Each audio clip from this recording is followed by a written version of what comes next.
उत्तर प्रदेश में हाल ही में हुए उपचुनाव ने समाजवादी पार्टी के लिए कई राजनीतिक चुनौतियां खड़ी कर दी हैं, जिनमें वोटिंग प्रतिशत और मुस्लिम वोटों का बंटवारा प्रमुख कारण है। नमस्कार, आप देख रहे हैं डीसी न्यूज इंडिया और मैं हूं आपके साथ वैष्णवी पांडे। सपा के लिए खासकर कलहर, कुंदरकी, सीसामऊ और मीरापुर सीटों पर सख्त मुकाबला था। इन सीटों पर सपा का दबदबा बना था, लेकिन चुनाव में कई ऐसे पहलू सामने आए जिन्होंने पार्टी की मुश्किलें बढ़ा दी हैं। पहली बात, इन सीटों पर 50% से अधिक मतदान हुआ, जो सामान्य तौर पर सकारात्मक माना जाता है।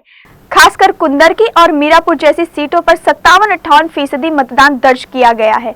फिर भी सपा के लिए चिंता की बात है कि मुस्लिम वोटों में बंटवारा हुआ है। मीरापुर और कुंदरकी में मुस्लिम उम्मीदवारों के कारण वोट सपा, बसपा, AIMIM और अन्य दलों में बंट गए हैं।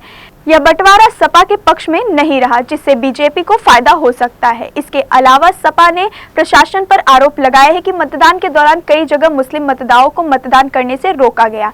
सीसामऊ और करहल में वोटिंग पर कड़ी सख्ती के कारण कई मतदाता मतदान से वंचित रह गए, जिससे सपा की मुश्किलें और बढ़ गई। सपा ने चुनाव आयोग से इन सीटों पर दोबारा मतदान करने की मांग की है, यह बताते हुए कि मतदान प्रक्रिया में गड़बड़ी हुई है। मुस्लिम वोटरों के बंटवारे को लेकर सपा को सबसे ज्यादा चिंता हो रही है। पहले से मजबूत मुस्लिम वोट बैंक को विभिन्न दलों के बीच बांटते हुए सपा चिंतित है, क्योंकि इससे उनकी जीत की संभावना कमजोर हो सकती है।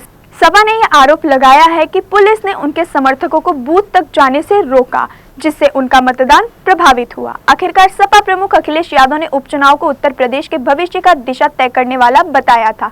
अब यह चुनाव सपा के लिए चुनौतीपूर्ण साबित हो रहा है, क्योंकि जिन सीटों पर वह पहले जीत का दावा कर रहे थे, वहां अब उन्हें हार का खतरा महसूस हो रहा है।